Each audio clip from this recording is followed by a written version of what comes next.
zlom koji misli na siromaha. Gospod ga izbavlja udane volje, Gospod ga čuva i drži u životu. On će ga blagosloviti u zemlji, neće ga izručiti želji dušmana njegovih. Gospod će ga krepiti na postelji boli, ti ćeš ga od bolesti oporaviti na ležaju. Reko, Gospode, smiluj mi se, isceli mi dušu jer sam ti zgrešio.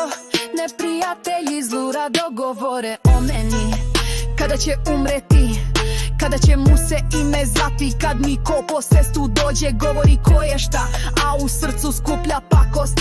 Kad izađe, onda javno kaže, zajedno protiv mene šapuću svi što me mrze. Nesreću mi predviđaju, kobna ga je bolest udarila. Legao i dići se više neće, pa i bližnji moj kome sam verovao, onaj koji sa mnom jede, okrenu se protiv mene. A ti, Gospode, smiluj